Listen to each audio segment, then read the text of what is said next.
ఎవడైతే భగవంతుడి గురించి తపన పడుతున్నాడో వాడి జీవితంలోంచి భగవంతుడు తప్పుకుంటాడు, ఉండడక్కడ. ఎందుకంటే నేను తప్పుకున్నా కూడా వీడు తపన పడతాడా లేదా అని చూడడానికి. పిల్లాడు కాస్త తల్లి ప్రేమ ఏమిటో తెలుసుకోవాలంటే తెలియకుండా దాక్కుంటాడు ఎక్కడో. వాడిని వెతుక్కుంటూ 4 గదులు తిరుగుతుంటే ఇక్కడే ఉన్నా అంటాడు. ఎందుకంటాడు ఈ మాయ ఎందుకు చేస్తాడు పిల్లాడు అంటే తల్లికి తన మీద ప్రేమ ఉందో లేదో తెలుసుకోవడానికి.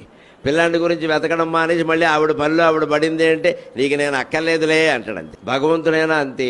అందుకని తపన ఎవరికైనా బయలుదేరిందంటే ముందు దూరం అయిపోతాడు, కావాలనే దూరం అవుతాడు. అతని నుంచి సంపదలు లాగేసుకుంటాడు, దారిద్ర్యాన్ని ఇస్తాడు, నానా కష్టాలు పెడతాడు. కానీ అన్ని కష్టాలు ఉన్నా, అంత దారిద్ర్యం ఉన్నా, అన్ని ఇబ్బందులున్నా వదలను నీ చరణంబులు అని గట్టిగా పట్టుకుని అలాగే ఉంటే ఇక నిన్ను నేను వదలను రా అబ్బాయి అని అతనిలోనే భగవంతుడు తిష్ట వేస్తాడు. అది మనం గమనించాలి. అదే ఈ శ్లోకం యొక్క తాత్పర్యం.